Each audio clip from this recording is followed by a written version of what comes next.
Hindi na ba talaga magbabagong isip mo, Erika? Opo, Nay. Sayang naman ang opportunity kung tatanggihan ko. Hindi naman sa hinahadlangan kung kagustuhan mong makapag-aral sa isang magandang eskwelahan, pero ang iniisip ko lang ang mga maaaring gastos sa mga susunod na buwan. Buti sana kung public lang yung eskwelahan na papasukan mo. Hindi naman siguro malaki ang magiging gastos ko, Nay. Full scholar naman po ako, tsaka mura lang ang bayad dun sa dorm na nakuha ko. Sa pagkain naman, diskarte ko na kung paano. Basta ang habiling ko sa'yo ha, wag na wag kang magpapaligaw hanggang nag-aaral ka.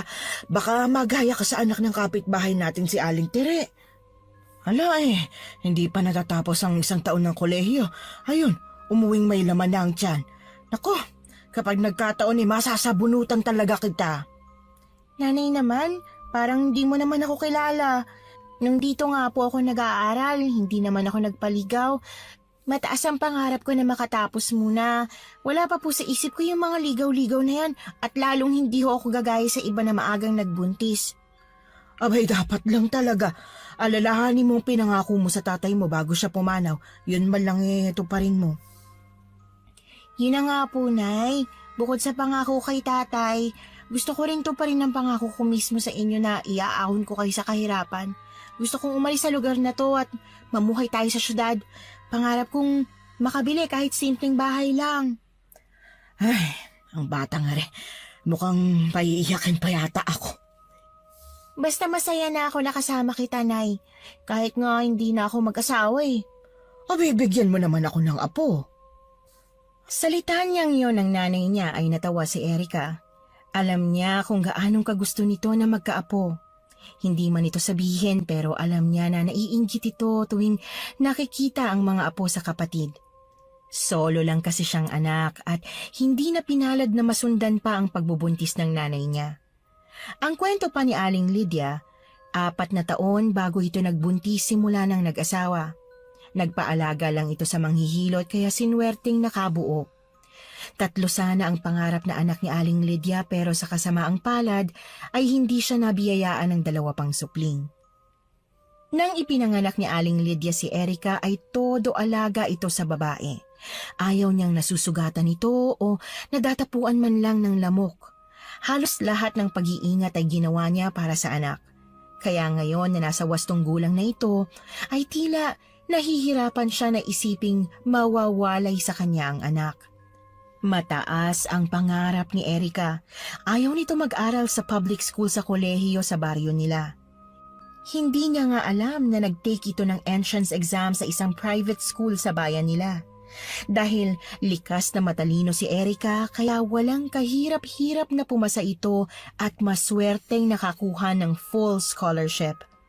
Noong una ay gustong tumanggi ni Lydia sa gusto ng anak pero bigla niyang naisip na doon masaya ang anak niya kaya pagbibigyan niya kung ano ang gusto nito. Lumipas ang mga araw, linggo at buwan. Nalalapit na rin ang araw ng pag-alis ni Erika. Namili na sila ng mga gamit na gagamitin nito sa eskwela, uniform at sapatos. Ano pat excited na ang dalaga na dumating ang unang araw ng pasukan. Araw ng linggo. Yon ang nakatakdang araw na aalis na si Erika.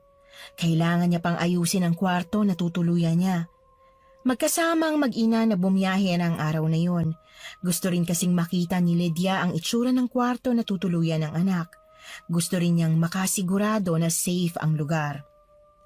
Pagdating sa dorm ay sinalubong at binati sila ng makakasama niya sa kwarto na si Laika. Walang inaksayang oras ang mag-ina.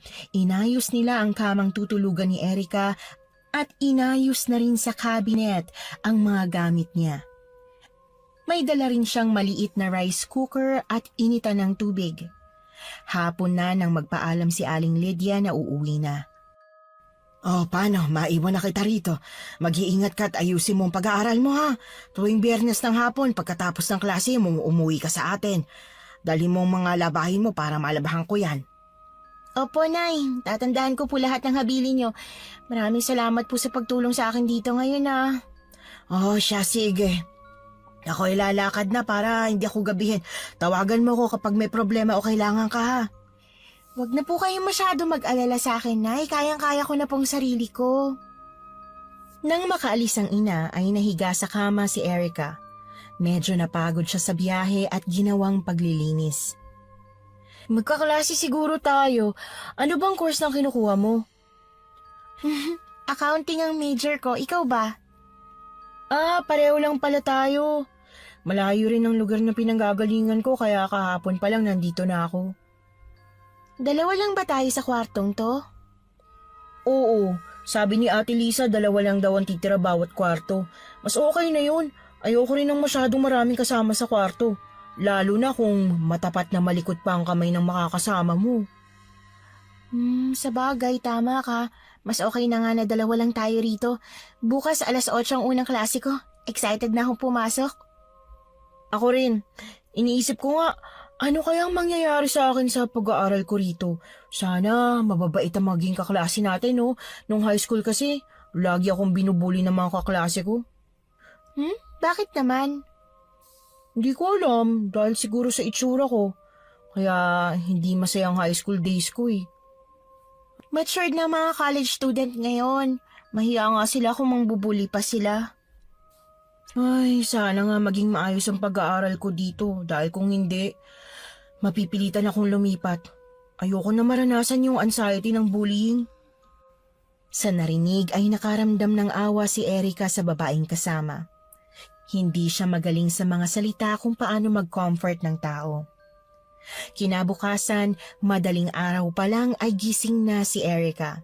Nagsaing na siya at nagluto rin ng ulam. Nag-init ng tubig para magtimpla ng kape. Kailangan niyang kumain bago pumasok. Isa yon sa mahigpit na bili ng nanay niya sa kanya. Nang matapos sa pagluluto ay naligo na siya. Ang sabi ni Laika sa kanya, madalas mahaba ang pila sa banyo ng dorm. Para maiwasan ang pila, kaya naman nauna na siyang maligo. Habang nakatapis pa ng tuwalya ay ginising na niya si Laika para may kasabay siyang kumain. Parang ang aga mo yatang nagising. Inunat-unat ni Laika ang 2 braso saka tinatamad na bumangon habang si Erica naman ay nagsisimula ng magbihis. Sanay talaga akong nagigising ng madaling araw eh. Tara, kumain muna tayo, sabayan mo na ako. Kasya naman sa ating 2 tong niluto ko. Hala, nakakaya naman. Sinali mo pa ako sa niluto mo. Hayaan mo, babayaran kita mamaya. Anong babayaran? Hindi na kailangan, no? Ikaw na lang ang bumili ng ulam natin mamayang tanghali. Itong kanin na sinaing ko, kasya to hanggang tanghalian. Uy, maraming salamat ah. Napakabait mo naman pala. Pagkain yan, hindi dapat pinagdadamot. Tara na, kain na tayo. Pagkatapos kumain ay nauna nang nagpaalam si Erica kay Laika na mauuna nang pumasok. Hahanapin pa kasi niya ang room niya para sa unang klase ng araw na yon. May ibang mga subject na magkaklase sila pero sa tanghali at sa hapon pa yon. 10:00 ang susunod na klase na nakalagay sa schedule ni Erica. Pagkatapos hanapin ang nasabing room ay nagmamadali siyang pumasok at naupo sa unahan. Maya-maya may lalaki ring pumasok at naupo sa tabi niya. Miss, wala namang nakaupo rito, no? Nilingon ni Erica ang nagsasalita. Tinitigan niya ang mukha ng lalaki. Matamis na ngumiti yun sa kanya kaya nakaramdam siya ng hiya. Walang nakaupo dyan. Tabi tayo, ah. Kiming-tango na lang ang naisagot ni Erica. Kinuha niya ang libro sa bag at nagbasa para mawala ang atensyon niya sa lalaking katabi. Malaya niya ring naaamoy ang pabango nito, isa sa bagay na nagpapadistract sa kanya. Maya-maya pa ay isa-isa nang nagdadatingan ang mga kaklase niya. Nagulat pa siya nang tinapik ni Laika sa balikat. Akalain mo yun? Magkaklase tayo sa subject na to. May nakaupo na ba dyan sa tabi mo? Nilingon ni Erica ang bandang kanan niya. Wala namang nakaupo ron kaya pinaupo na niya si Laika. Eksakto dumating na rin ang professor nila. Pagpasok ng lalaking nakasalamin ay dumiretso yun sa harap ng whiteboard para isulat ang pangalan nito. I'm Vince Gumatay. Ako ang instructor ng lumabas sa mga estudyante. Erica, May klase ka pa ba pagkatapos nito? Wala na. Mamayang 1:30 na ulit ang susunod kong klase. Ah, parehas pala tayo. Sakto, nagugutom na ako. Lunchtime na rin naman. Tara, samahan mo akong bumili ng ulam. Sa dorm na tayo kumain. Sige ba, may alam ka bang bilihan dito? Yung mura lang sana pero masarap. Maraming bilihan dyan sa labas ng school. Sabay na napatingin sina Erica at Laika sa lalaking nagsalita. Gusto nyo samahan ko kayo? Okay lang naman sa amin, di ba, Erica? Oo naman. Sabay-sabay na lumabas at naglakad ang tatlo palabas ng school. Pagdating sa isang kantin na itinuro ni Sam, ay bahagya pang nagulat ang dalawa nang makitang marami ng estudyanteng kumakain at nakapila. Namili sila ng ulam at tinake out na lang. Uy Sam, maraming salamat sa pagsama mo sa amin ha. Babalik muna kami sa dorm, doon kasi kami kakain eh. Pasensya ka na kung hindi ka namin masasabay. Bawal kasi ang lalaking bisita doon. Ayos lang naman ako. Sige na, kumain na kayo at dito na lang din ako kakain. Pagdating sa dorm ay agad na naghain ang dalawa. Habang nagsasandok ng kanin si Laika ay naisip niya ang gwapong mukha ni Sam. Ang bait niya no? Sino? Si Sam! Tsaka feeling ko gentleman siya. Ang cute at ang gwapo pa niya. Unang araw pa lang ng klase, may crush ka na kaagad. Napangiti si Laika saka nahihiyang naupo pasalampak sa sahig. Crush lang naman eh, wala namang masama dun. Itanong mo muna kung may girlfriend. Mga ganong itsura, sure ako taken na. Sabagay may point ka pero nakakahiyang magtanong. Baka gutom lang yan. Tara na, kumain na tayo. Mahaba pang bakanting oras ko. Iidlip din ako. Ang aga mo naman kasing nagising kanina. Buti nga't hindi ka inantok sa klase. At bakit naman ako aantukin sa klase? Lalo na kung magaling ang nagtuturo, buhay na buhay ako niyan. Halata naman, panay nga ang sagot mo kanina. Ako, walang idea pa sa tinuturo ni sir eh. May subject kasi kaming accounting nung high school. Siguro, advantage yun sa tinuturing ni sir kanina. Kailangan nating galingan sa major subject natin. Ang alam ko, may target na grade para dyan para hindi mapalitan ng major natin kung sakali. Saan mo naman nakuha ang balitang yan? Sinabi sa akin nung nag-enroll ako, kung hindi ako nagkakamali, kailangan 2.5 ang pinaka-target na grade na makuha. Kapag bumaba doon, magpapalit ka na ng major. Hindi ko alam ang tungkol dyan. Kumunot ang noo ni Laika habang sumusubo ng pagkain. Sasabihin sa'yo yun kapag nagbayad ka na ng enrollment. Wala rin naman akong binayaran ng enrollment. Ano? Teka, bakit ganun? Libre ka? Nakakuha ako ng full scholarship dito kaya siguro kahit piso wala akong babayaran. May budget pa nga ako para sa baon ko. Hala, napakaswerte mo naman kung ganun. Tipid nang umiti si Erica sa katahimik na kumain. Ayaw naman niyang ipagyabang ang tungkol sa scholarship na nakuha niya. Kapag hindi ko alam ang sagot, pakopyain mo ko ha. Loka, tuturuan na lang kita para matuto ka. Pagkatapos kumain ng dalawa ay nagpaalam na si Laika na aalis na. Babalik na siya ng school dahil may klase pa siya. Samantalang si Erica ay nahiga muna para umidlip. Nag-set siya ng alarm para magising. 3:00 ng hapon, yon ang huling klase na papasukan ni Erica para sa araw na yon. Kaklase pa rin niya sina Sam at Laika. Kagaya ng dati ay magkakatabi sila sa unahang upuan.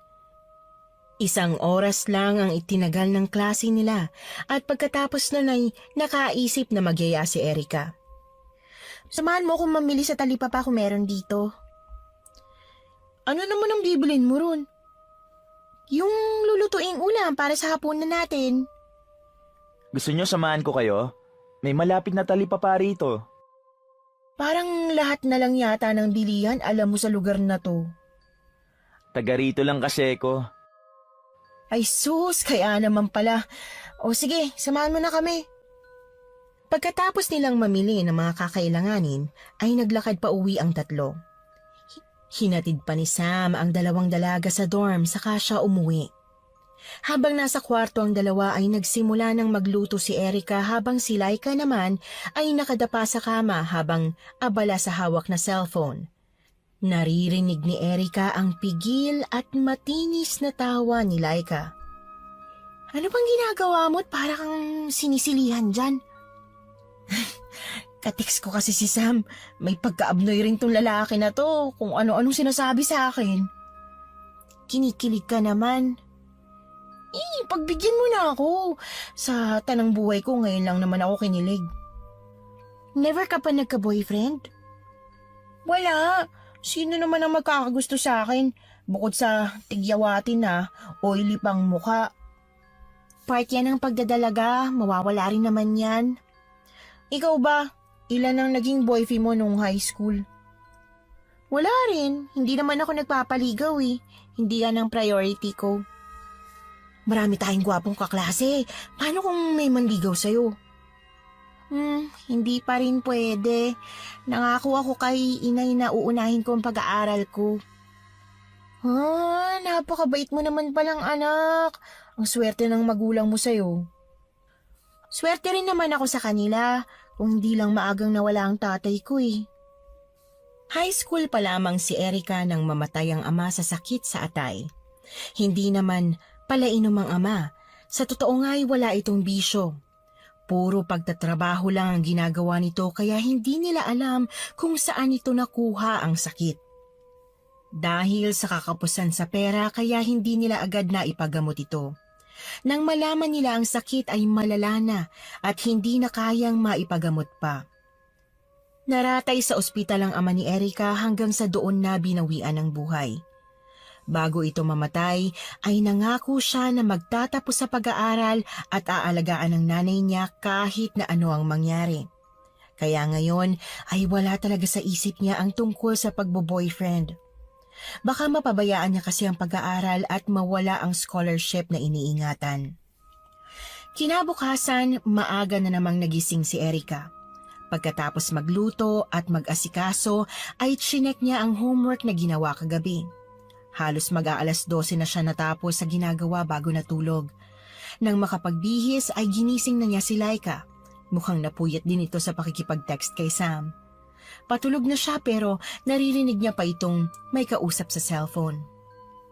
Alas 10 na ng umaga nang magkita-kita ang tatlo sa classroom. Kapansin-pansin ang closeness ni Sam at Laika habang si Erica naman ay seryosong nagbabasa ng libro. Natigil siya sa ginagawa ng pumasok ang professor nila. Please get a 1/4 sheet of yellow paper. May quiz tayo ngayon. Nagkukumahog naman ang mga estudyante sa pagkuha ng papel sa mga bag. Maririnig din ang mahinang bulungan nila dahil hindi sila handa para sa surprise quiz na yon. Makalipas ang kalahating oras ay in-announce ng professor nila kung sino ang nakakuha ng perfect score. Palakpakan naman natin si Miss Erica Mendoza dahil siya ang bukod tanging nakakuha ng perfect score. Mukhang nag-review ka, Miss Mendoza. Hindi naman po, sir. Natatandaan ko lang po kung ano yung mga tinuro nyo kahapon. Very good ka dyan. Sa ibang nakakuha ng lowest score, better luck next time. Habang nakatingin si Vince kay Erica ay hindi niya maiwasang mapangiti. Sobrang naa-amaze siya sa dalaga dahil nakikita niyang matalino ito. Nalaman din niya na isa ito sa nakakuha ng full scholarship sa school na tinuturuan. Napansin naman ni Sam ang kakaibang tingin ng professor nila kay Erica. Nagpalipat-lipat ang tingin niya sa dalawa. Walang kamuwang-muwang si Erica dahil abala ito sa pagbabasa ng libro. Natapos ang maghapong yon kaya nagpa siya sina Laika, Erica at Sam na kumain ng merienda. Pakiramdam nila ay na-drain sila dahil sa sunod-sunod na quiz sa bawat subject nila. Halos lahat yata ng score ko sa quiz puro mababa. Kailangan kong bumawi sa susunod. Sa akin, nakapasa naman kahit papano. Okay na ako dun. Basta importante walang bagsak. Kumain na muna tayo. Nagugutom na talaga ako. Sa susunod man libre ka dahil naka-perfect ka sa lahat ng quiz natin. Stock knowledge lang naman lahat yun. Grabe namang stock knowledge yan. Ganyan ba kalaki utak mo? Bahagyang natawa si Erika at hindi na pinansin ang sinabi ni Laika. Habang hawak ang mga tray na may lamang pagkain, ay naupo na sila sa mesa sa kantin. Maya-maya ay lumapit ang isang tindera sa kanila at iniabot ang isang plato ng carbonara. Nagulat ang tatlo nang sabihin ng tinderang para yon kay Erika. Wala po akong order na ganyan, ate. Sinabi ng tindera na may taong nagpapabigay sa kanya. Walang nagawa si Erika kundi tanggapin ang pagkain dahil bayad na raw yon. Nang tanungin niya kung sinong nagbigay, ay hindi nito sinabi kung kanino galing dahil sekreto lang. Inulan naman siya ng tukso ni Laika. Mukhang may secret admirer na raw siya. Nagpalingalinga si Erika umaasang baka makita niya ang isa sa mga kaklase o kakilala na posibleng nagbigay ng pagkain na yon, pero kahit anong lingon niya ay pawang hindi pamilyar na mukha sa kanya ang nakikita sa loob ng kantin. Nagkibit balikat na lamang siya at kinain ng pagkain. Hanggang makauwi sa dorm ay hindi pa rin tinitigilan ni Laika si Erika sa panunukso. Hindi naman pinatulan ni Erika ang pambubuyo ng kasama. Sure talaga ako na isa sa mga kaklase natin ang nanlibre sa'yo. Alam mo, Erika, wala namang masama na may magka-crush o humanga sa'yo. Kung akong lalaki, magugustuhan din kita. Bukod sa maganda na, matalino pa. Complete package, kumbaga. Ay, puro kakalokohan.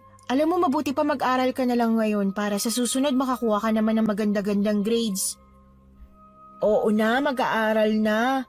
Nahihirapan kasi ako sa ibang subject natin Puti pa tong si Sam kung titingnan mo, ang cool lang pero may utak din siya.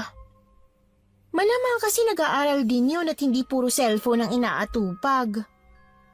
Napansin ni Erika nang umuso si Laika. Naupo ito sa kama at kinalkalang bag. Inilabas ang mga notebook at nagsimulang pag-aralan ang mga nakaraang lecture nila. Samantalang si Erika ay nagsimula ng magluto para sa hapunan nila. 6:00 pa lang kasi ng gabi ay kumakain na siya. Ganoon ang oras na nakasanayan niya. Lumipas ang mga araw, hindi maitatanggi na nangunguna si Erika sa lahat ng klase niya. Halos lahat ng professor ay natutuwa at humahanga sa angking galing at katalinuhan niya. Ang iba pa nga ay tinutulungan siya sa ibang mga subject. Hindi naman nahihiya si Erika na lumapit sa mga guro dahil lubos na kailangan niya yon para makatulong sa pag-aaral niya. Isa na rin si Sir Vince sa humahanga sa kanya. Madalas pa nga siyang ibida sa ibang mga kasamahang guro at dean nila. Halos araw-araw ay may nanlilibre ng merienda kay Erika. Hindi pa rin niya matukoy kung sinong lihim na nagtitreat sa kanya. Hindi naman siya makatanggi sa binibigay na pagkain dahil ikakaltas daw sa sahod ng tindera kapag hindi niya yun tinanggap. Alam niya na maliit lang ang sahod ng mga tindera kaya wala siyang choice kundi tanggapin ang ibinibigay sa kanya. Minsan ay ibinibigay niya na yun kay Laika at Sam. Araw ng Biyernes, pagkatapos ng klase nila ng pang-10:00 ng umaga ay nagulat si Erika nang tawagin siya ni Sir Vince. Pwede ka bang maiwan saglit? May sasabihin lang ako. Sige po sir. Wait lang po at sasabihan ko po yung mga kaibigan ko. Mabilis lumapit si Erika sa dalawang kaibigan. May pagtataka naman sa mukha ng dalawa. Mauna na kayo, pinapaiwan ako ni sir May sasabihin daw siya sa akin. Tungkol naman kaya saan yun? Hindi ko alam Wala rin akong idea kung ano. Tatawagan ko kayo. Hintayin niyo na lang ako mag-lunch ha. Oo, sige. Basta nasa kantin lang kami. Doon kami maghihintay sa'yo.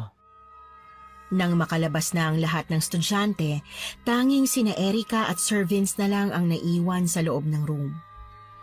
May gaganapin na quiz bee dito sa school natin. At ikaw ang napili kong maging representative para sa first year. Po? Bakit naman po ako? Ikaw ang pinakamatalino sa lahat ng estudyanteng na-handle ko rito sa first year. Kapag nanalo ka, bukod sa medal at trophy, ay meron ding cash prize.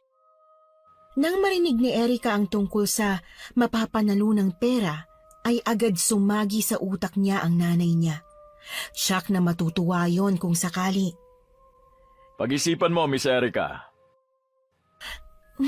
Pumapayag na po ako, sir. Sigurado ka. O walang sapilitan dito, ha? Kung ayaw mo, pwede kang tumanggi. Sure po ako, sir. Wala naman pong mawawala kung susubukan eh. Okay, dahil pumayag ka na, sa Monday magsisimula na agad tayo sa pagre-review. Bale ngayon, may ibibigay lang akong ibang reviewer sa'yo. Basahin at pag-aralan mo na lang dahil advantage mo rin ito. Uuwi ka ba sa inyo ngayon? Opo, sir. Para makasama ko naman ng ilang araw ang nanay ko. Napakaswerte ng magulang mo sa'yo dahil ginagalingan mo talaga sa pag-aaral. Hindi na ako magtataka kung isa ka sama-sama sa Dean's Lister. Basta panatilihin mo lang na matataas ang marka mo. Maraming salamat po, sir. Kapag kailangan mo ng tulong lalo na sa ibang subjects, you can count on me. Pwede kitang pahiramin ng mga libro. Kung nahihirapan ka sa mga lectures and homeworks, pwede ka magpaturo sa akin. Talaga po, sir? Oo naman. Sino pa ba magtutulungan kundi tayo? O siya, sige. Baka nagugutom ka na. Lunch break na, kumain ka na muna. Sasabihan na lang kita sa Monday kung anong oras tayo magre-review. Pero mas maganda kung pagkatapos ng lahat ng klase mo para focus ka. Okay po, sir. Tatandaan ko po yan. Nang maiabot ni Sir Vince ang ilang papel kay Erika, ay lumabas na rin ito sa classroom. Nagmamadali siyang pumunta sa kantin. Pagdating doon, ay naabutan niya ang dalawa na masayang nagkukwentuhan. Hinihingal na naupo si Erika sa harapan ng dalawa. Ikwento mo naman kung ano na pag-usapan niyo ni sir. Ayun, ako ang napili niya para ilaban sa quiz bee dito sa school. Medyo kinakabahan nga ako pero pumayag ako. Sayang din yung cash prize kung sakali eh. Sisiw lang sa'yo yan. Pupusta ako na mananalo ka. Siyempre naman, ubod ng talino kaya ng kaibigan natin. Tara na, umorder na tayo para makakain na. Sagot ko ng lunch natin ngayon.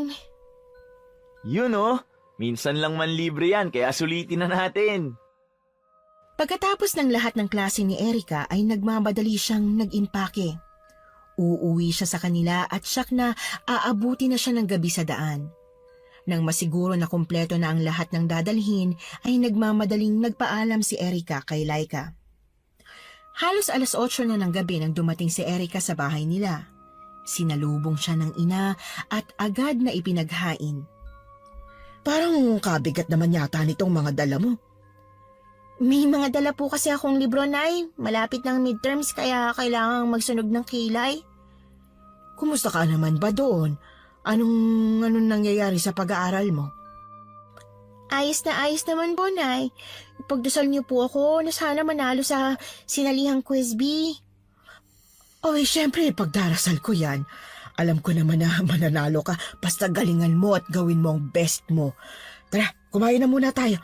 Nagluluto ako ng paborito mong tinolang native na Tagalog na may dugo. Baka hindi ka na nakakakain ng maayos dun, kaya kahit dito man lang bumawi ka ng kain. Wow! Ang sarap naman ng ulam. Mukhang mabubundat ako ngayon ah. Kumain ka ng kumain. Etong sawsawang patis na may sili. Maganang kumain ang mag-ina. Wala ring puknat sa kwento si Erika. Halos lahat ng nangyayari sa kanya sa loob ng 1 linggo ay ikinuwento niya sa ina. Labis namang natutuwa si Lydia dahil nakikita niyang nag-aaral ng mabuti ang anak. Nakahiga na si Erika sa kama niya. Kakatapos lang niyang gawin ang ibang homeworks niya. Hinihilot-hilot niya ang sentido habang mariing nakapikit. Maya-maya ay napadilat siya dahil naramdaman niyang nagva-vibrate ang cellphone niya. Nabasa niya ang pangalan ni Sam sa screen. Hello, Sam. Napatawag ka. Wala naman. Gusto ko lang ng kakwentuhan. Buti gising ka pa. Oo, kakatapos ko lang gawin yung ibang homeworks ko. Napakasipag mo naman. Imbis na nagpapahinga ka muna. Ayoko lang matambakan ng gawain. Re-reviewin ko pa kasi yung binigay ni Sir Vince sa akin eh. May tanong ako sa'yo, Erika. wala ka bang ibang napapansin kay Sir Vince? Kumunot ang noo ni Erica. Umayo siya ng higa at nagkumot. Paanong may napapansin? Madalas kasi ibang tingin niya pagdating sa'yo eh. Hoy, Sam! Hindi magandang isipin yan sa prof natin napakabait kaya ni sir. Kung sa mabait, mabait naman talaga. Napansin ko lang naman na iba ang ngiti niya kapag nakatingin sa'yo. Saka, nalaman ko, binata pa pala yun si Sir. Kung ano-anong iniisip mo, baka naman dahil natutuwa siya sa akin kaya ngumingiti siya. Alam mo, bawal magkagusto ang prof sa estudyante niya. Tsaka ko alam ni sir ang bagay na yan. Pasensya ka na, Erica. Siguro marumi lang ang isip ko. Magpahinga na nga tayo, makabawi man lang ng tulog. Good night, Sam. Good night din, Erica. Nang gabing yon ay hindi agad nakatulog si Erica. Bumabalik sa isip niya ang sinabi ni Sam. Wala naman siyang nararamdaman o nakikitang kakaiba sa professor nila. Katunayan ay napakabait nito at never namang nambastos isa man sa kanila ng mga kaklase niyang babae. Araw ng Lunes, pasukan na naman. Nang matapos si Erica sa lahat ng klase niya para sa maghapong yon, ay nagkita sila ni Sir Vince sa isang room sa 3rd floor. Doon nagsimula na nag-aral at nag-review ang dalawa. Habang nagsasalita si Vince ay hindi maiwasang tumitig ni Erica sa guro. Kinikilatis niya ng pasimple ang itsura nito. Napansin naman ni Vince na tila wala sa focus ang kaharap na estudyante. Saan kaya nakarating ang utak mo, Miss Erica? Mukhang tulala ka yata. Nagulat naman si Erica sa narinig kaya umayo siya ng upo at nahihiyang iniwas ang tingin sa guro. Kailangan nating mag-focus sa pinag-aaralan natin. Sorry po, sir. Hindi na po mauulit. May gumugulo ba sa isip mo? May problema ka ba? Pwede mong i-share sa akin yan. Pag-usapan natin para gumaan ang pakiramdam mo. Naku, sir. Wala po akong problema. Tinitigan ni Vince ang dalagang estudyante. Hindi yon makatingin ng diretsyo sa kanya. Unang araw pa lang ng pag-aaral na ginagawa natin pero wala ka na sa focus. Sorry po, sir. Bigla lang po akong may naisip. Hindi na po mauulit, sir. Nagpatuloy ang dalawa sa pag-aaral. Sa pagkakataong yon ay pinilit ni Erica na ibalik sa normal ang sarili. Kung bakit kasi gumugulo naman bigla sa utak niya ang sinabi ni Sam tungkol sa lalaking guro. Nang titigan niya ito ay napansin niyang mukhang bata pa si Sir Vince. Siguro dahil sa binata pa ito o baka dahil sa mga ginagamit sa balat. Napansin din niya na gwapo ang nasabing guro. Naisip niya kung bakit ito umabot sa edad na 40 pero walang asawa. Para hindi muling mapagalitan ay inalis muna niya ang gumugulo sa isip. Nag-focus siya sa itinuturo ni Sir Vince. Pagkatapos nito magturo ay binigyan siya nito ng sasagutan. Natuwa naman ang guro sa kanya dahil na-perfect niya ang lahat ng katanungan. Hanggang dito muna tayo ngayon, Miss Erica. So far, okay naman. Very good ka dahil wala kang mali kahit isa. Bukas ulit ha. Magkita na lang tayo dito ulit sa room 305 pagkatapos ng last na klase mo. Thank you for today at mag-iingat ka. Maraming salamat din po, Sir Vince. Inayos na ni Erica ang gamit at saka nagmamadaling lumabas ng kwarto. Gusto niya na ring makabalik sa dorm para makapagpahinga. Pagdating ni Erica sa kwarto ay agad siyang nagbihis. Naabutan niya si Laikang nagluluto ng ulam nila para sa gabing yon. Late na yata kayo natapos ni Sir Vince. Oo, medyo madugo yung tinuro niya ngayong araw eh. Unang araw pa lang ngayon, paano pa sa mga susunod? Kaya nga, sabagay, gano'n naman talaga sa Quizby. Nung high school nga ako, 3 librong pinag-aaralan ko. Ay, mag-relax ka na muna dyan. Ako nang bahala rito sa pagluluto. Umidlip ka na kaya muna. Gisingin kita pagluto na to. Maraming salamat, Laika, dahil ikaw nang sumulo sa mga gawain ko. Ano ka ba? Okay lang, no? Ang totoo nga, ako'y nahihiya sa'yo dahil ikaw ang laging nagluluto. Yung pagluluto na ginagawa mo sa umaga, malaking bagay na yun, no? Hayaan mong paminsan-minsan tulungan naman kita. Sige, ikaw na munang bahala dyan. Sarapan mo yan, ha? Oo, para sa'yo sasarapan ko. Makakalimutan mo ang pangalan mo sa sobrang sarap. Natawa ng mahina si Erica saka nahiga sa kama. Hindi pa man nagtatagal ay agad siyang iginupo ng antok. Hindi alam ni Erica kung gaano siya katagal nakatulog. Basta noong ginigising siya ni Laika para kumain ay hindi niya magawang bumangon dahil sa sobrang antok na nadarama. Hinayaan na lang siya ni Laikang makapagpahinga. 4:00 ng madaling araw nang magising si Erica. Nagulat pa siya dahil nagtuloy-tuloy ang tulog niya. Nang marinig na kumakalamang sikmura ay bumangon siya para initin ng kanin at ulam. Nagtimpla na rin siya ng kape at kumain. Pagkatapos kumain ay kinuha niya ang mga libro at notebook at nagbasa-basa. Eksakto 6:00 ng umaga ay naligo na si Erica. Hindi na siya nagluto ng pagkain para sa almusal dahil may natira pa namang pagkain sa niluto ni Laika kagabi. Maya-maya ay ginising na niya ang kaibigan. Naging routine na rin niya ang gisingin ito dahil kung hindi niya gagawin ay laging late magigising si Laika. Lagi na rin kasing hating gabi kung matulog ito. Pagdating ni Erica sa library ay nakita niya si Sam na nakatayo sa harap ng bookshelf na parang may hinahanap. Tahimik niyang nilapitan ito at ginulat. Laika, papasok na ako. Ikaw na bahala rito, ha. May natira pa akong pagkain dyan. Ubusin at kainin mo na lang. Ang aga mo naman yata nagising. Para ka namang bago ng bago. Alam mo namang maaga talaga ako nagigising. Sige na, at pupunta pa ako sa library dahil may kailangan akong hiramin na libro doon. Magkita na lang tayo mamaya, ha. Okay, sige. Ingat ka. Oh, ang aga mo yata ngayon. Ikaw nga ang maaga. Kailangan kong gumawa ng research paper para sa isang subject ko eh. Gusto mo tulungan na kita? May klase ka pa, di ba? Maaga pa naman eh. Ikaw ang bahala. Hindi ako tatanggi sa inaalok mong tulong. Tinulungan nga ni Erica si Sam. Hindi nga lang natapos dahil inabutan siya ng oras.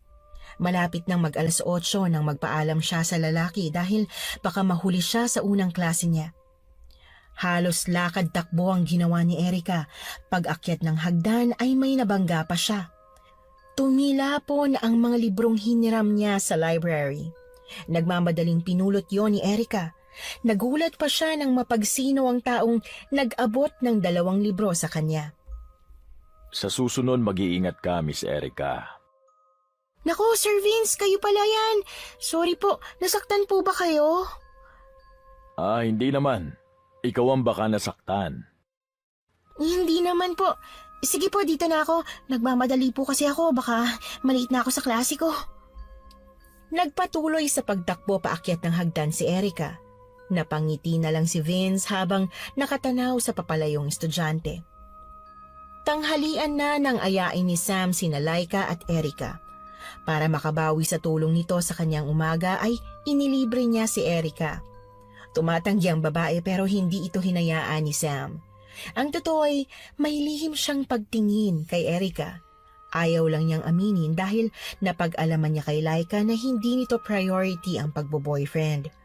Halos lahat ng tungkol dito ay kay Laika niya nalaman. Kinaibigan niya ang babae para makakuha ng mga impormasyon tungkol kay Erica. Siguro ay hihintayin na lamang niya na makatapos sila bago siya magpaalam na manliligaw sa babae. Sa ngayon ay nagkakasya na muna siya sa kaibigan lang ang turing sa kanya. Gabi, pagkatapos kumain ng hapunan nila Laika at Erica ay nagpasya silang sabay na mag-aral. May exam sila kinabukasan kaya kailangan nilang magsunog ng kilay. 11:00 na nang matapos sila sa ginagawa. Nakaramdam na ng antok si Erica habang si Laika ay nag-aayos pa ng gamit. Nauna nang nagpaalam si Erica na magpapahinga na. Pagkahiga niya ay tiningnan niya muna ang cellphone. Madalas kasi ay may text pa ang ina sa kanya. Hindi nga siya nagkamali dahil nabasa nga niya ang text nito na nagsasabi at nagpapaalala na huwag siyang magpupuyat. Binasa rin niya ang text messages na galing kay Sam. Tinatanong nito kung nag-review na ba siya para sa exam bukas. Hindi na siya nag-abala pang mag-reply dahil nararamdaman niyang bumabagsak na ang mga mata niya. Ibinaba na niya ang cellphone at pumikit na. Kinabukasan, kagaya ng dati, maagang nagising si Erica. Maaga rin siyang nag-asikaso para pumasok. Pagdating sa school ay nadatnan niya ang ibang classmates na abala sa pagre-review. Tahimik siyang naupo sa upuan at muling nagbasa. Ilang sandali pa ay dumating ang professor nila. Isa-isa silang binigyan ng test paper. Natuwa si Erica dahil halos lahat ng tanong ay napag-aralan niya. Nang matapos sa pagsagot ay tumayo na siya at ibinigay sa guro ang papel. Mabilis naman yung tsinikan at hindi na nagtaka pa ang guro dahil nakakuha siya ng perfect score. Ngumiti siya kay Erica at sinabing pwede na siyang lumabas. Dahil maaga pa naman para sa susunod na klase, ay naisip niyang tumambay muna sa kantin. Bumili siya ng ice choco at muling nag-review. Tama na sa kaka-review. Sigurado ko mape-perfect mo na naman ng exam natin. Nilingon ni Erica ang pinagmulan ng tinig. Ikaw pala yan, Sam. Nakapag-review ka na ba sa accounting? Oo naman. Madaling araw na nga yata ako natapos sa pagre-review. Midterms kasi ngayon kaya kailangan makabawi pa sa grades. Konti na lang at matatapos ng first sem. Bakasyon na natin. Bago natin isipin ang bakasyon, yung finals muna ang pagtuunan natin ng pansin. Tsaka naman ako na makakapasa tayo. Lalo na ikaw. Baka puro uno ang grades mo. Imposible naman yun. Siya nga pala, Erica. Malapit na ang fiesta dito. Pwede ba kitang yayain na mamasyal sa perya pagkatapos ng midterms natin? Oo naman. Kailan ba yan? Kung kailan ka libre. Sa susunod na buwan pa ang fiesta dito pero may peryahan na kaya anytime pwede tayo pumunta dun. Hindi ba natin isasama si Laika? Okay lang ba kung hindi muna? Nahihiyang kumamot sa batok si Sam. Baka kasi kung ano ang isipin ng dalaga sa pagtanggi niyang isama nila si Laika. Okay lang naman sa akin, kaya lang baka kasi magtampo yun. Ako nang bahala kay Laika. Pwede ko naman siyang yayain sa ibang araw eh. Basta wala nang bawian ha. Pumapayag ka na, di ba? Oo nga, basta libre mo ako ha. Pagkatapos ng midterm exam ay lumabas nga ang dalawa. Gabi yun ng Huwebes nang magpunta sila sa peryahan. Ang daming tao, kaya lalong naengganyo ang dalawa na maglaro sa color games at sumakay sa rides na naroon. Ano pa at napuno ng saya ang gabing yon para sa dalawa. Hindi naman unang beses ni Erica na magpunta sa ganoong pasyalan. Tuwing nalalapit na rin ang fiesta sa kanila ay meron ding peryahan. Lubhang malaki nga lang ang perya dito kesa sa kanila. Mas maraming pagpipilian kung anong gusto mong laruin. Mas maraming iba't ibang rides na hindi lang pang bata, kundi pang matanda rin. Ano, nag-enjoy ka ba? Sobra! Feeling ko nakapagpahinga ako sa stress ng pag-aaral eh. Masyado mo yatang sinasagad ang sarili mo. Isihan mo lang. Malapit na yung sasalihan kong quiz bee kaya triple kayod ako sa pag-aaral ngayon. Ang goal ko talaga manalo. Alam kong mananalo ka. Ngayon nga lang, panalo ka na sa puso ko. Anong sabi mo? Kunot noong tumitig si Erica sa binata. Natawa naman ng mahina si Sam saka binawi ang sinabi. Wala yun. Ang sabi ko, sa susunod pumunta tayo ulit dito. Oo ba? Basta ba libre mo ko eh. Teka, nagugutom ka ba? Tara, kumain tayo. May binibilan ako masarap na siopaw dito eh. Nang makaramdam ng pagod ang dalawa ay hinatid na ni Sam si Erica sa dorm nito. Pagpasok sa kwarto ay seryosong mukha ni Laika ang bumungad kay Erica. Saan ka galing? Kanina pa kita tinetext sa tinatawagan pero hindi ka sumasagot. Naku, sorry naman. Hindi ko napansin dahil maingay sa peryahan kanina Nakasilent ang cellphone ko. Nag-date kayo ni Sam? O hindi Nagyaya lang siyang mamasyal sa perya dahil malapit na raw yung fiesta dito. Date pa rin ang ginawa niya dahil dalawa lang kayong lumabas. Magkibigan lang kami ni Sam. Para sa'yo, magkaibigan lang kayo. Sa kanya, sure ako na may gusto yan si Sam sa'yo. Hindi lang niya maamin kasi baka nahihiya o natatakot na i-reject mo. Alam mong wala akong time pagdating sa ganyang bagay, no? Kung ako sa kanya, ipaling na lang niya sa iba'y nararamdaman niya kung totoo ngang meron. Kawawa naman si Sam. Hindi pa nga nagtatapat, mukhang nabasted na. Pagkasabi ni Laika ay sinabayan ng malakas na halakhak. Hindi na kumibo si Erika at nagbihis na ng pambahay. Nang nakahiga na siya ay hindi pa rin tumigil si Laika sa pangungulit sa kanya. Uy, magkwento ka naman kung ano nangyarit ginawa niyo sa perya. Naiingit ako kasi hindi niyo ako sinama. Sabi ni Sam, ikaw raw ang susunod na yayayain niya. Talaga? Naku, sana totoo nga yan. Baka mamaya bluff lang. Matulog na tayo't inaantok na ako. Bukas pahirapan ka na namang gisingin. Oo na, matutulog na. Tumagilid ng higa si Erika habang yakap ang isang unan. Inabot niya ang cellphone na nasa ulunan at binasa ang text ni Sam. Tinatanong nito kung gising pa siya. Nag-reply naman siya na matutulog na. Hindi na niya hinintay na mag-reply ang lalaki. Binitiwan niya na ang cellphone at ipinikit ang mga mata. Kinaumagahan, habang nasa klase ay nakaramdam ng biglaang pagkahilo si Erika. Kahit anong pakikinig niya sa professor nila ay hindi siya makapag-focus. Hinilot-hilot niya ang sentido baka sakaling mawala ang hilo niya. Nakakaramdam din siya na parang may umiikot sa sikmura niya. Dali-dali siyang nagpaalam sa guro para pumunta sa CR. Pagdating doon ay diretso siya sa lababo at isinuka ang kinain noong umaga. Halos bumaliktad ang bituka niya sa kakasuka. Nang mahimasmasan ay naghilamos at nagmumog siya. Ano bang nangyayari sa akin? Hindi naman panis ang nakain ko kanina. Saglit pang nanatili sa loob ng banyo si Erika. Pinapakiramdaman niya ang sarili. Nakakaramdam pa rin siya ng hilo. Pagbalik niya sa room ay napansin siya ng guro nila. Tinatanong nito kung ayos lang ba siya. Sumagot siya na nakakaramdam siya ng hilo at isinuka niya ang kinain niya. Sinabihan siya ng guro na pumunta sa klinik para masuri kung ano ang nararamdaman niya. Sa tulong ng kaklaseng nagmamagandang loob ay naihatid siya sa klinik. Pagdating doon ay agad naman siyang inasikaso ng nurse. Pinahiga siya at binigyan ng gamot. Nakatulog si Erika at tanghali na nang magising. Pakiramdam niya ay lalong sumama ang pakiramdam niya. Kahit nahihilo ay pinilit niyang maglakad. Naghabilin siya sa isang kaklase na hindi muna makakapasok dahil masama ang pakiramdam niya. Hindi na siya nag-abalang hanapin pa si Laika. Nag-text na lang siya dito na babalik sa dorm para makapagpahinga. Pagdating sa kwarto nila ay halos pabagsak na nahiga si Erika sa kama. Labis namang nag-aalala si Laika nang mabasa ang text ni Erika sa kanya.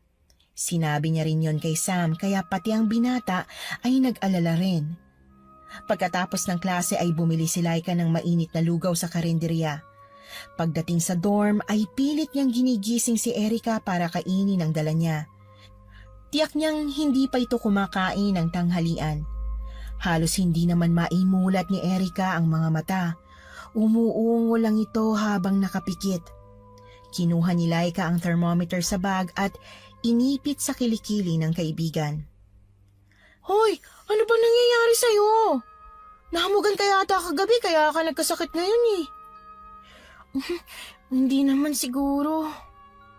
Ang taas ng lagnat mo. Teka, lalabas lang ako para bumili ng gamot.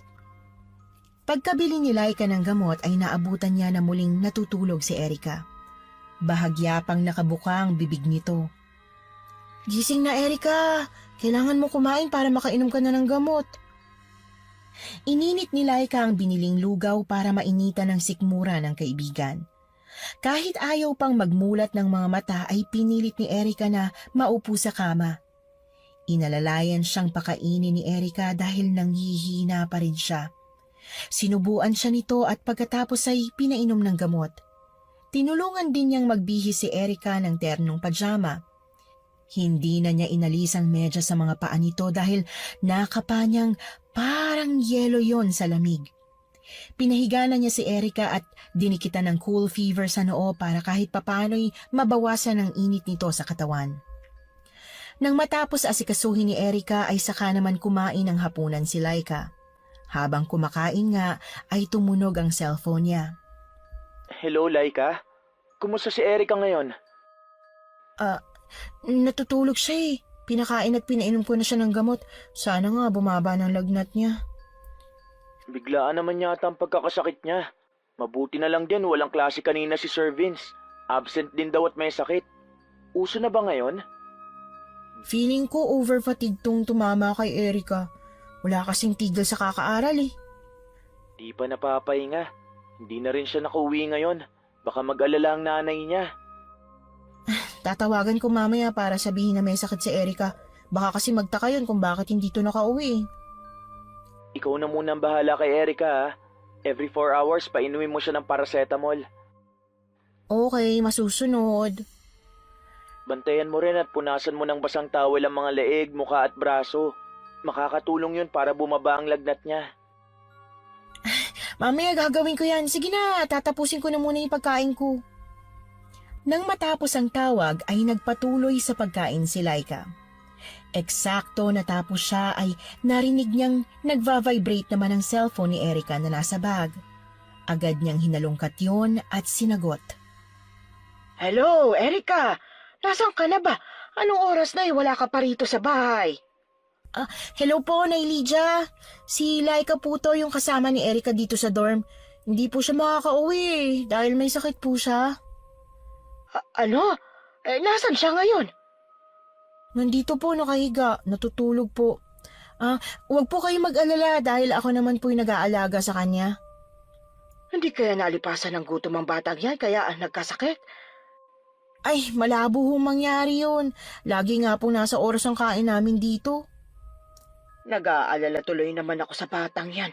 Hindi ako sanay na nagkakasakit yan dahil hindi naman yan sakitin. Gagaling din hutong si Erika. Dasal lang po tayo na bumuti ang pakiramdam niya agad. Ikaw na munang bahala sa anak ko ha. Kapag may nangyari o kailangan kayo, magsabi lang kayo sa akin. Sabihin mo sa kanya na tawagan niya ako bukas ha. Okay po, Nay. Makakarating po. Nang matapos ang tawag ay pumunta si Laika sa banyo para kumuha ng tubig. Pagkapiga ng towel ay sinimulan niyang punasan ang katawan ni Erika. Ay grabe, napakainit ang singaw ng katawan mo. Muntik na ako mapaso Nanatiling nakapikit at tulog si Erika. Nang matapos sa ginagawa ay nahiga si Laika sa kama at nilibang ang sarili sa cellphone. Mayat mayay tinitingnan niya si Erika. Chinecheck din niya ang temperatura nito pero nananatiling mataas pa rin ang lagnat. Halos madaling araw na nang makatulog si Laika. Ayaw pa sana niyang matulog pero hindi na kaya ng mga mata niya na manatiling mulat sa magdamag. Kinabukasan ng umaga nagising na si Erika. Pakiramdam niya ay may mabigat na nakadagan sa buong katawan niya. Masasakit ang mga balikat, likod at dugtungan ng mga buto. Pinilit niyang tumayo pero parang walang lakas ang mga paa at binti niya kaya natumba siya sa sahig. Yung lakas ng kalabog ang nagpagising kay Laika. Nagulat pa siya nang makita na nakasalampak sa sahig si Erika. Dali-dali siyang bumangon para tulungan itong makatayo. Parang malulumpo na yata ako. Walang lakas ang mga paa at binti ko. Uy, wag ka nga magsalita ng ganyan. Huwag ka muna kasing kumilos dahil mahina ka pa. Kahit nahihirapan ay pinilit itayo ni Laika si Erika. Pinaupo niya ito sa kama. Kumusta ba pakiramdam mo? Nilalagnat ka pa ba? Oo, may lagnat pa ako. Mukhang tinamaan ako ng trangkaso Tumawag nga nanay mo kagabi. Sobra siya nag-aalala sa'yo eh. Ang sabi nga pala niya, tawagan mo siya ngayon pagkagising mo. Hanggang ngayon nahihilo pa rin ako eh. Makisuyo na nga ako.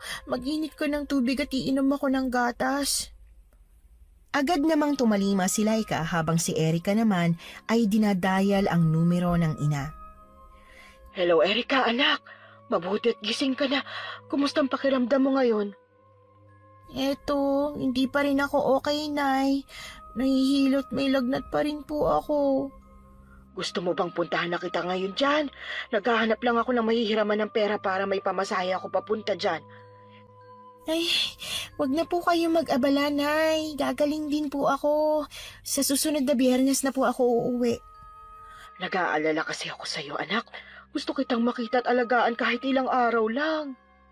May kasama naman po ako dito. May nag-aasikaso at nag-aalaga po sa akin dito. Ay, nakakahiya naman sa kaibigan mo.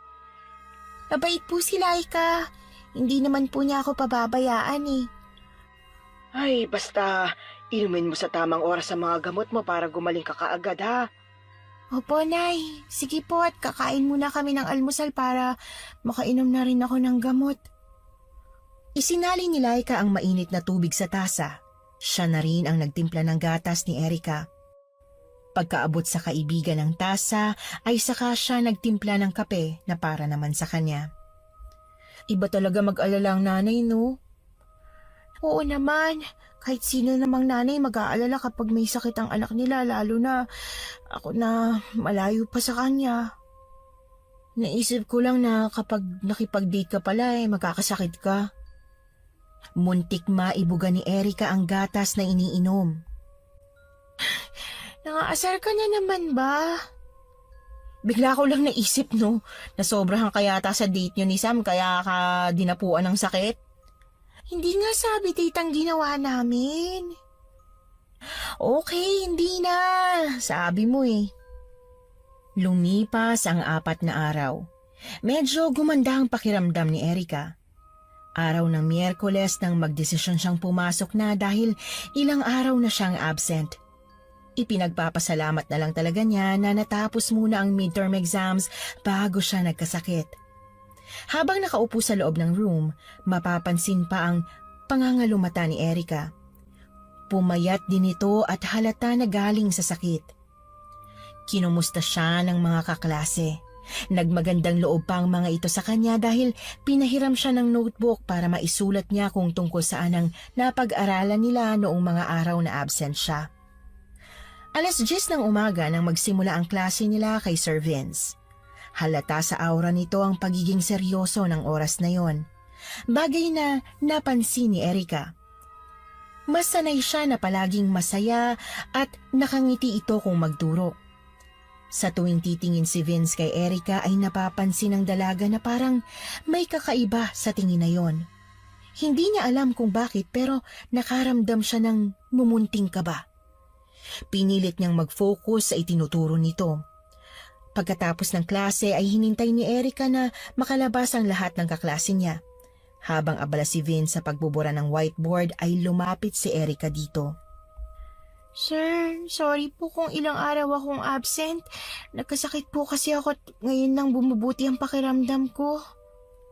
Oo, alam ko na galing ka sa sakit. Sinabi ni Laika sa akin. Kumusta ang pakiramdam mo? Medyo mabuti-buti na po. Medyo hirap ang maglakad at umakyat sa hagdan. Pakiramdam ko po namamanhid ang mga binti at paa ko. Nagpa-check up ka na ba? Delikado kapag mababa ang potassium mo. Hindi pa po, sir. Siguro kapag nakauwi ako sa amin, sasabihin ko po sa nanay ko. Huwag mong ipagsawalang bahala yan. Unahin mo ang kalusugan mo kaysa sa ibang mga bagay. Maraming salamat po, sir. Itatanong ko na rin po pala kung may review po tayo mamayang hapon after ng klase ko. Wala muna ngayong araw. Mas mainam kung magpapahinga ka muna at baka naman mabinat ka. Kapag magaling ka na ng gusto, saka tayo sumabak ulit sa pagre-review. Maraming salamat po talaga, sir. May kasabay ka bang kumain ngayong lunch break? Gusto mo sumabay ka sa akin para makasiguro ako na makakakain ka na marami ngayon? Bumawi ka dahil ang laki ng ipinahayat mo. Wag na po, sir. Nakakaya naman po kung sasabay pa ako sa inyo. Huwag mo muna akong tanggihan ngayon. Kahit saan mo gustong kumain, sabihin mo lang sa akin kung saan. Libre ko naman eh. Nahiya nang tumanggi si Erica kaya wala siyang nagawa kundi ituro kung saan sila madalas kumakain. Pagdating sa kantin sa labas ng school ay mahaba na ang pila. Pinaupo ni Vin si Erica sa pangdalawahang upuan saka siyang pumila para bumili ng pagkain nila. Nagulat pa si Erica nang ilapag ni Vince ang isang tray na puno ng pagkain. Nakakaramdam siya ng pagkailang nang makaharap na silang nakaupo ng guro. Ramdam kasi niya ang mga maiinit na mata ng mga estudyanteng nakatingin sa kanilang dalawa. Todo asikaso si Vince sa kanya at kulang na lang ay subuan siya nito. Erica, kumain ka na kumain ha. Huwag kang mahiya sa akin. Ubusin natin ang lahat ng pagkain ito. Napakarami naman po ng binili niyo, sir. Parang nasa fiestahan tayo ah. Napangiti si Vin sa tinura ng dalaga, saka ipinagsandok ito ng ulam. Nagsalin din ito ng soft drink sa kanilang baso. Habang maganang kumakain ay nagulat pa si Erica nang biglang pumasok sa kantin sina Laika at Sam. Gulat din ang reaksyon ng dalawa. Nakangiti si Laika at parang tinutokso siya nito na kasama niya si Sir Vince habang si Sam naman ay seryoso ang mukha na parang nagtatanong kung bakit sila magkasamang kumakain.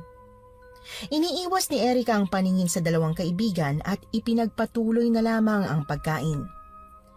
Pagkatapos ng lahat ng klase ni Erica sa hapong yon ay diretsyo na siyang umuwi sa dorm.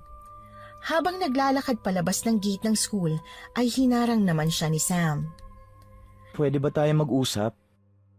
Oh, tungkol saan naman ang pag-uusapan natin?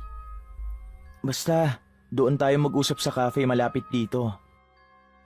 Nagtataka man sa kakaibang kinikilos ng lalaki ay pinagbigyan niya ito. Pagdating nila sa cafe ay umorder sila ng malamig na maiinom. Tungkol pala saan ang sasabihin mo? Hindi ko alam kung paano ko sisimulang sabihin. Umpisahan mo sa simula. Saglit na natahimik si Sam at sumipsip sa basong nasa harapan. Pinag-iisipan niya ang mga tamang salita na gagamitin para hindi magalit sa kanya si Erica. Bumuntong hininga si Sam bago nagkalakas ng loob magsalita. Bakit kayo magkasama at magkasabay kumain ni Sir Vince kaninang tanghali? Panay pa naman ang hintay namin sa'yo kanina. Ah, yun ba? Niyaya lang ako ni sir at hindi ko nagawang tumanggi. Pasensya na kung naghintay kayo sa akin. Kailangang hindi na yun maulit at kung pwede lang iwasan mo na siya. Hindi magandang tignan na magkasabay kayong kumain kanina. Pinagtitinginan at pinagchichismisan kayo ng mga kumakaing estudyante. Ang masama niyan kapag kumalat sa buong school ang tungkol dyan. Ah, wala namang masama sa ginawa namin ah. Parang sabay lang kumain, machichismis na kami. Grabe naman yata ang dumi ng isip ng mga tao rito. Pinagsasabihan at pinapaalalahanan lang kita sa pwedeng mangyari. Hindi natin hawak ang isip ng mga tao, kaya hindi natin alam kung anong tumatakbo sa isip nila. Napakabait ni sir para pag-isipan nyo ng masama. Paano kung iba ang intensyon niya sa'yo? Paano ang intensyon?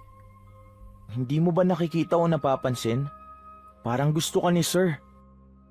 Sa narinig ay hindi agad na nakakibo si Erica. Parang hindi nag-sink in sa utak niya ang sinabi ni Sam. Ilang sandali pa ay unti-unti na niyang naintindihan ang pinupunto nito. Kahit magustuhan niya ako, hindi ko naman siya magugustuhan. Priority ko ang pag-aaral ko, Sam. Kailangan kong makatapos at tuparin ang pangarap ko. Tigilan na natin ang tungkol sa isyu na to, ha? Ayoko ng gulo o kahit anumang chismis na madadawit ang pangalan ko. Kung tapos ka na sa sasabihin mo, uuwi na ako. Kailangan ko pa magpahinga. Gusto kita, Erica. Kahit sabihin mong hindi mo ako magugustuhan, ayos lang sa akin. Hihintayin ko makatapos ka hanggang sa matupad mo ang mga pangarap mo. Kapag ready ka na sa ganitong bagay, nandito lang ako at naghihintay sa'yo. Biling baliktad sa kama si Erica ng gabing yon.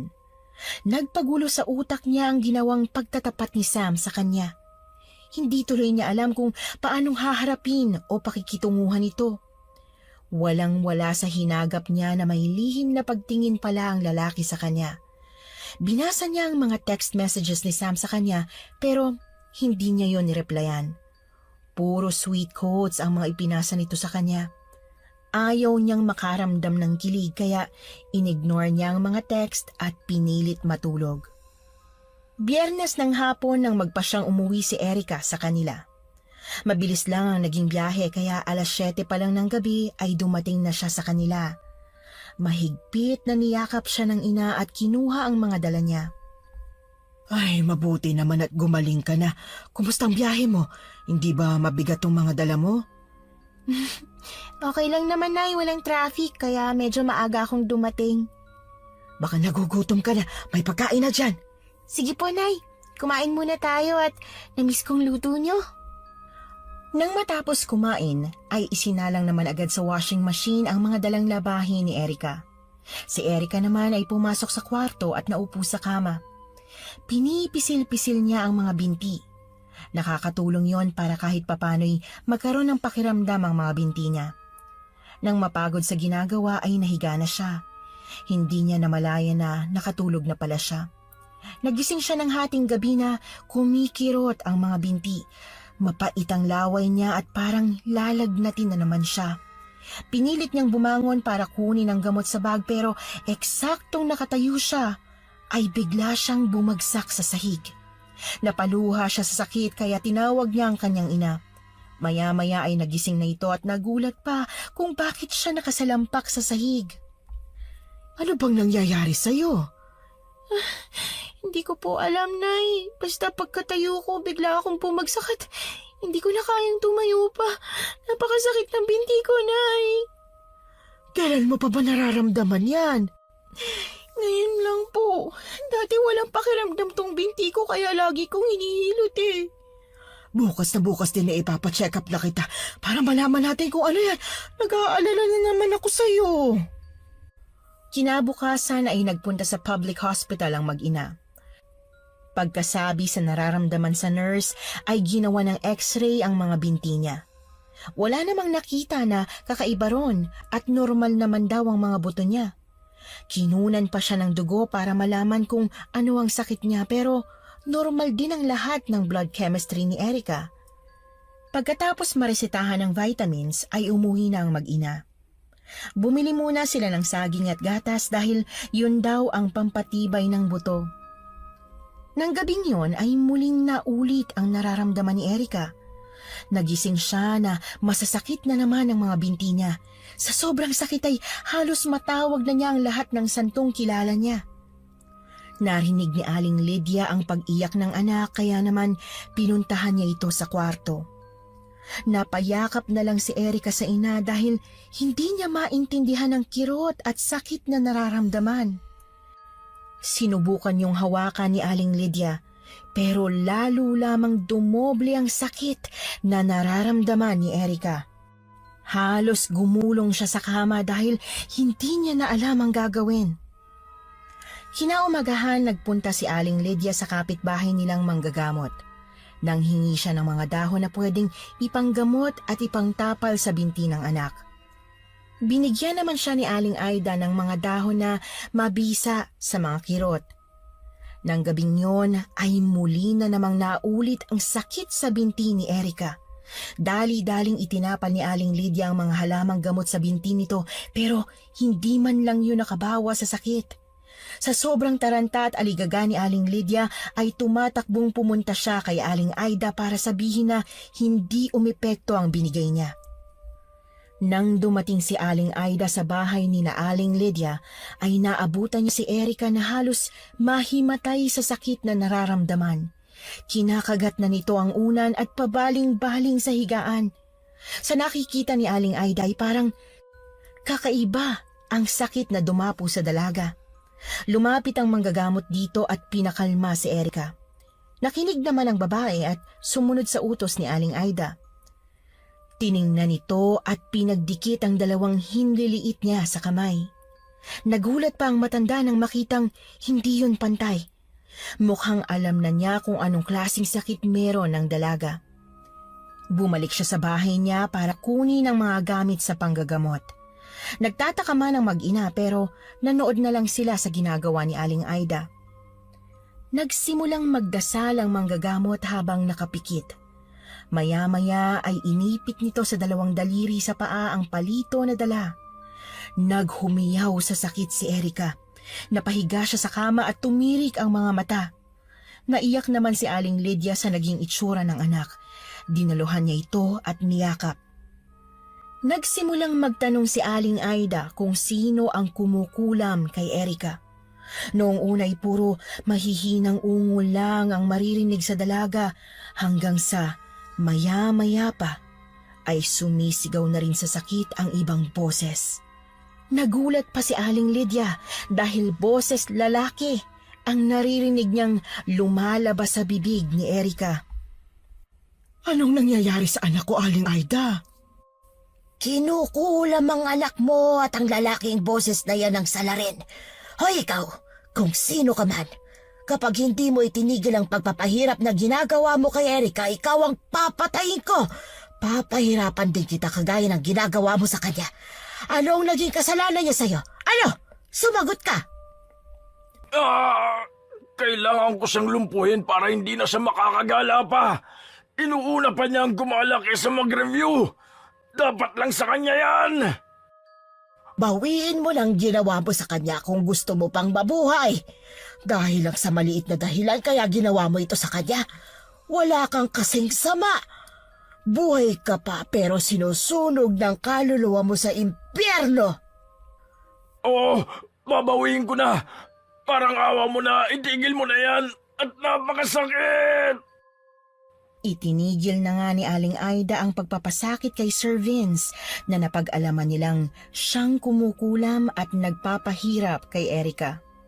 Nang matapos si Aling Aida sa panggagamot ay parang walang nangyari sa dalaga. Nagising ito na mugto ang mga mata pero himalang may pakiramdam na ang mga binti at paa niya. Ikinuwento ng manggagamot ang tungkol sa nangyari.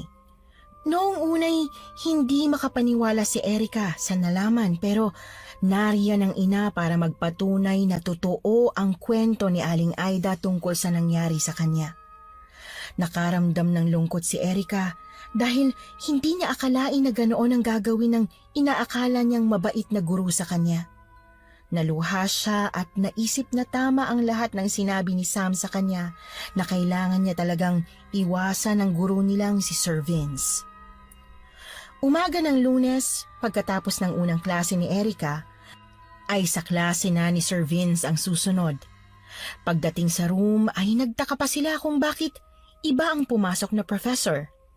Akala nila ay namali lang ito ng pasok pero bigla itong nagpakilala na siya na ang papalit kay Sir Vince. Umugong ang bulungan sa ibang mga estudyante hanggang may isang naglakas loob na magtanong kung bakit wala na si Sir Vince. Sumagot naman si Ma'am Delara na nag-resign na si Sir Vince sa school na yon kaya hindi na makakapagturo pa. Nagkatinginan ng makahulugan sina Erica, Laika at Sam. Hindi lingid sa dalawa ang nangyari kay Erica. Ikinuwento nito ang nangyari sa kanya.